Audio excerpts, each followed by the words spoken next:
নমস্কার, ব্রেকিং বাংলায় আপনাদের স্বাগত। আমি জয়ন্ত মজুমদার। সিপিএমের একজন পিকে দরকার, মানে প্রশান্ত কিশোর, ভোট কুশলী প্রশান্ত কিশোরের মতো একজনকে দরকার। তো সেই মর্মেই শুক্রবার দিন একটি খবর প্রকাশিত হয়েছে। এখন সঠিকভাবে ঠিক প্রশান্ত কিশোর নয়, ওই রকম একজন রাজনৈতিক বিশ্লেষক বা ভোট কুশলী এইরকম একজন দরকার। তো সিপিএম এর রাজ্য সম্পাদক মোহাম্মদ সেলিম শুক্রবার দিন সমাজ মাধ্যমে তার পেজে তিনি বিজ্ঞাপনটি দিয়েছেন লক্ষ্যজ্জি বলে। সেখানে প্রথমেই দেওয়া হয়েছে যে একজন রাজনৈতিক বিশ্লেষক, পলিটিক্যাল অ্যানালিস্ট, অভিজ্ঞতা সম্পন্ন সেরকম লোক তিনি চান। পাশাপাশি গণজ্ঞাপনে অভিজ্ঞতা সম্পন্ন লেখার লোক, গ্রাফিক ডিজাইনার এবং ডিজিটাল মার্কেটিং এরও লোক চাওয়া হয়েছে।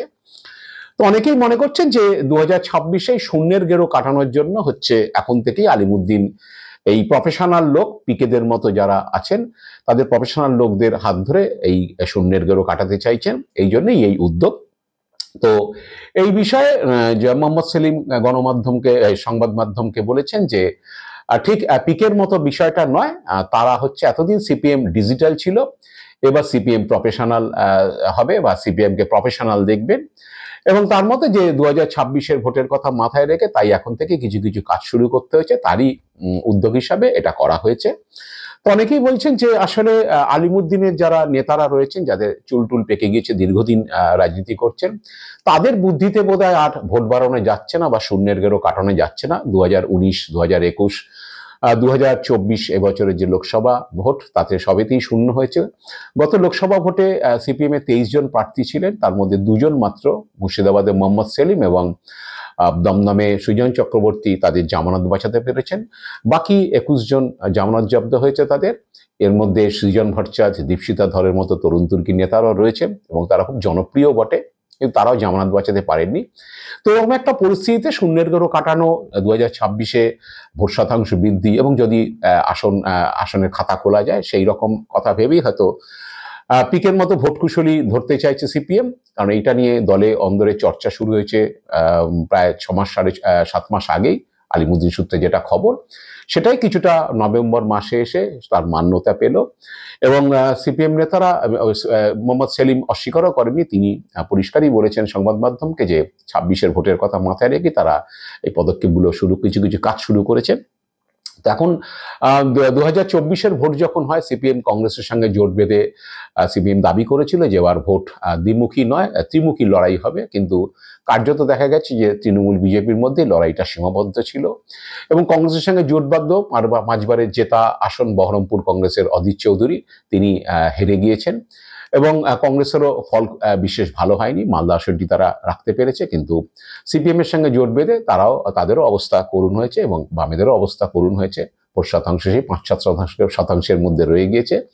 তো এখন সিপিএম মনে করছে যে যেভাবে চলছে বা যেমনভাবে চলছে, তাতে এই যে বাইনারি, তৃণমূল বিজেপির যে বাইনারি, সেই বাইনারি থেকে বেরোনো যাচ্ছে না। কারণ হচ্ছে মানুষ দুটো পোলে ক্রমশ বিভক্ত হয়ে যাচ্ছে এবং মাঝখানে থেকে দাঁড়িয়ে হচ্ছে সিপিএম যতই তৃণমূলের বিরোধিতা করুক বা বিজেপির বিরোধিতা করুক, আলটিমেটলি ভোটটা তৃণমূলকে হারানোর সময় মানুষ বিজেপিকে কাস্ট করছে এবং যারা হচ্ছে বিজেপিকে চায় না, তারা তৃণমূলকে কাস্ট করছে। এরকম একটা জায়গায় চলে গেছে। সেখানে সিপিএম তেমন কোনো ভোটের বাক্সে ছাপ ফেলতে পারছে না। আগে সিপিএম এর যে মেশিনারি ছিল, তাদের সাংগঠনিক যে মেশিনারি ছিল, সেই মেশিনারি গত 13 বছরে কার্যত বিপর্যস্ত হয়ে গিয়েছে। নিউ জেনারেশন ভোটার, তাদেরকে কিভাবে আকৃষ্ট করতে হবে, তাদের কাছে কিভাবে পৌঁছতে হবে, তাদেরকে পার্টিতে আনা এবং তাদের ভোট বুথ পর্যন্ত নিয়ে গিয়ে তাদের ভোটকে পার্টির পক্ষে আনানো, এই বিষয়গুলো আর সেই পুরনো ধ্যান ধারণা আর হচ্ছে কাজ চলছে না। এটা আলিমুদ্দিনের নেতারা বুঝতে পেরেছেন।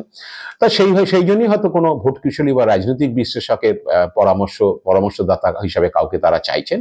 কারণ তারাই হয়তো বলে দেবেন যে এই পরিস্থিতিতে হচ্ছে এই করতে হবে বা এই স্ট্র্যাটেজি নিতে হবে, যাতে পার্টির ভোট বানানো যায় বা অন্তত শূন্য থেকে শূন্যের গেরোটা কাটিয়ে 2-1 জন এমএলএ কে জেতানো যায়। এরকম একটা কথা ভেবেই হয়তো সিপিএম আলিমুদ্দিন এই পদক্ষেপ নিয়েছে। এবছর সম্মেলনের কাজ শুরু হচ্ছে, সামনের বছরের গোড়ায় পার্টি সম্মেলনও, পার্টি কংগ্রেসও হয়ে যাবে। তো এরকম একটা পরিস্থিতিতে সিপিএম এর এই সিপিএম এর এই পদক্ষেপ অনেকেই মনে করছে বেশ তাৎপর্যপূর্ণ। কারণ যতই ভোটের নিরিখে পার্টি পিছিয়ে পড়বে বা শূন্যে থাকতে চাইবে, চলে যাবে শূন্যের গেরোয়, ততই হচ্ছে জনসমর্থন আরও তলানিতে ঠেকবে এবং যারা নিচুতলা কর্মী তারা ক্রমশ হতাশ হবেন, তারা পার্টি করার আগে ভাববেন যে মানুষ যখন আমাদের সমর্থন করছে না, মানুষ যখন আমাদের থেকে দূরে সরে গিয়েছে, আর পার্টিটা করে লাভ কি, এরকম একটা তাদের মধ্যে হতাশা আসতে পারে।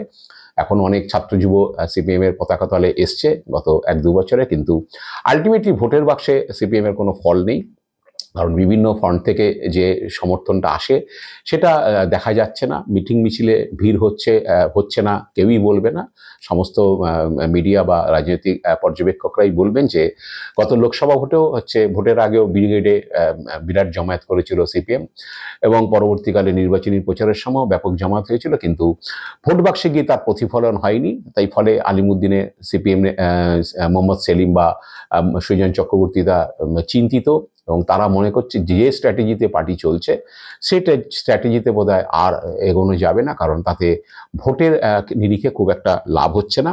তাই এবার পেশাদার দরকার, এবং সেই পেশাদারদের বুদ্ধি নিয়ে চলতে হবে।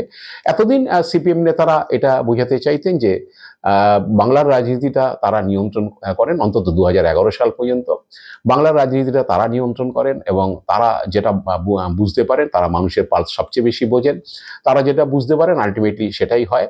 কিন্তু 11তে হেরে যাওয়ার পর থেকে ক্রমশ দেখা গেছে সিপিএম এর রক্তক্ষরণ হতে থেকেছে, ভোটের নিরিখে কমতে কমতে আসন শূন্য হয়ে গিয়েছে এবং ভোট শতাংশ 5-7% নেমে এসছে। তো সেটা আর বাড়ানো যাচ্ছে না। আগামীকাল শনিবার দিন 6টা বিধানসভা উপনির্বাচন ফল প্রকাশ রয়েছে। সিপিএম এখানে অবশ্য নিজের পার্টি সিম্বলে একটি আসন লড়ছে, বাকি 5টা মধ্যে একটি আইএসএফকে ছেড়ে দিয়েছে, একটি সিপিআইএমএলকে ছেড়ে দিয়েছে, লিবারেশনকে, এবং বাকি 3টে বামফ্রন্টের অন্য দল লড়ছে। কিন্তু অন্য দল লড়লো আলটিমেটলি সিপিএম এর সংগঠনের জোরেই তারা লড়ছে, এবং সিপিএম বুঝতে পারছে যে 6টা বিধানসভা ভোটও তাদের উপনির্বাচনও তাদের ফল বিশেষ ভালো হবে না।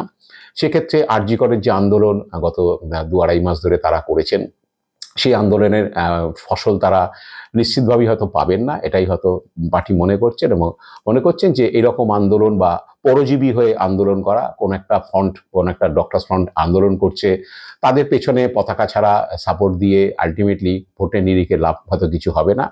কারণ এই মানুষ আন্দোলনকে সমর্থন করবে, সাধারণ মানুষ আসবে, কিন্তু যখন ভোট দেওয়ার সময় তখন কিন্তু তারা সিপিএমকে সমর্থন করবে না। এটাই হয়তো আলিমুদ্দিনের কর্তারা সার বোঝা বুঝেছেন। তাই এবার পার্টিকে কিভাবে জনসমক্ষে এনে তার ভোট বাড়ানো যায়, তার জন্যই এই প্রফেশনাল পেশাদার লোক নিয়োগ করা হচ্ছে। বাংলায় আপনারা জানেন যে পিকে বা প্রশান্ত কিশোর বাংলায় 2021 সালের আগে তৃণমূলের ভোট পরামর্শদাতা হিসাবে কাজ করেছিলেন, এবং তৃণমূল তার ফল হাতে নাতে পেয়েছে। প্রশান্ত কিশোর এর আগেও ভারতবর্ষের বিভিন্ন রাজনৈতিক দলের ভোট কুশলী হিসাবে কাজ করেছেন, এবং তাদের হাতে হাতে ফলও এনে দিয়েছেন। প্রশান্ত কিশোরের সেদিক থেকে সুনাম রয়েছে, তৃণমূলও প্রশান্ত কিশোরকে দিয়ে কাজ করিয়ে তার ফল পেয়েছে। তাই এখন প্রশান্ত কিশোর নয়, প্রশান্ত কিশোরের মতো কাউকে এরকম চাইছে, যাতে অন্তত 2026-এর আগে ভোটে শূন্যের গেরোটা কাটানো যায়। এখন সিপিএম এর অনেক নেতার মধ্যে, পুরনো দিনের যারা নেতা রয়েছেন তাদের মধ্যে অনেকেরই এখনো সেই ভাবধারাগুলো রয়ে গেছে যে তারা যেটা বোঝেন তার থেকে ভালো কেউ পৃথিবীতে বোঝেন না। তারা যেভাবে মানুষকে রিড করতে পারেন, কোনো পরামর্শদাতা ভোটকুশলী সেটা বলতে পারে না। তারা প্রফেশনাল হতে পারেন, কিন্তু তারাই রাজনীতিটা ভালো বোঝেন, পৃথিবীর মধ্যে তাদের থেকে বুদ্ধিমান আর কেউ নেই, এই ধরনের ভাবধারা রয়ে গেছে। এখন সেই পরামর্শদাতাদের পরামর্শ কতটা সেই নেতাদের বা সেই কর্মীদের উদ্বুদ্ধ করবে বা তারা সেটা মেনে নেবে, সেটা নিয়ে যথেষ্ট প্রশ্ন রয়েছে, আদৌ তারা সেটা মানতে পারবে কিনা দেখা যাক। এখন আলিমুদ্দিন এই স্ট্র্যাটেজি নিয়েছে, এবং এই স্ট্র্যাটেজির ফলে 2026-এ শূন্যের গেরো সিপিএম এ সত্যি সত্যি কাটে কিনা, তার জন্য আমাদের তো 2026-এর বিধানসভা ভোট পর্যন্ত অপেক্ষা করতেই হবে। আজ এ পর্যন্তই। আপনারা ভালো থাকবেন, সুস্থ থাকবেন। নমস্কার।